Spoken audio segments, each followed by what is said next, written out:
اور اللہ تعالیٰ جس شخص سے کوئی بڑا کام لینا چاہتا ہے اس کو اتنا ہی زیادہ آزمائش میں ڈالتا ہے.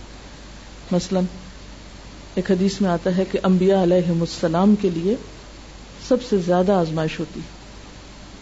آزمائے جانے والے لوگوں میں سب سے زیادہ انبیاء آزمائے جاتے ہیں، پھر جو ان کے قریب تر ہوتے ہیں ان کے قریب ہوتے ہیں.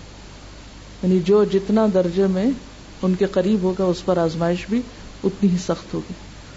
اس سخت آزمائش سے گزر کر جب میچور ہوتے ہیں تو پھر ہی وہ بڑے کام کرنے کے قابل ہوتے ہیں. حادثے آدمی کو متحرک کرنے کا ذریعہ ہے، ایکٹیو رکھتے ہیں، ورنہ تو ہم سو جائیں، سست ہو جائیں. جب چیلنجز سامنے ہوتے ہیں تو ہم زیادہ کام کرتے ہیں. حوادث آدمی کے لیے زندگی کے سفر میں مہمیز کا کام کرتے ہیں. حوادث کے بغیر آدمی نامکمل ہے، ٹھوکریں کھائے بغیر آدمی نامکمل ہے. یہ حادثے ہی ہیں جو آدمی کی شخصیت کو مکمل شخصیت بناتے ہیں.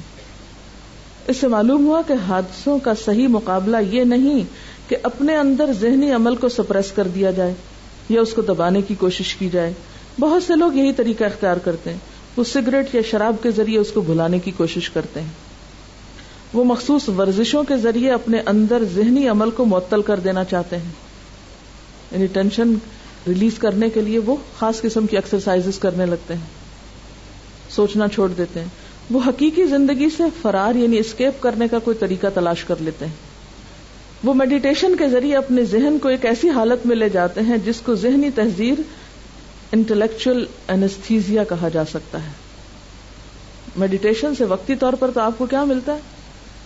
بہت ایک ریلیف ملے گا، لیکن حقیقت میں اگر آپ دیکھیں تو جتنی دیر آپ میڈیٹیشن کر رہے ہیں اور اپنے آپ کو اس میں کھپا رہے ہیں، لگا رہے ہیں اور کچھ اور ہی سوچنے لگ گئے جس کا آپ کی حقیقی زندگی سے تعلق نہیں، تو آپ نے ایک طرح سے اپنے ذہن کو سلا دیا، چیلنج کا مقابلہ کرنے کے لائق نہیں رہے.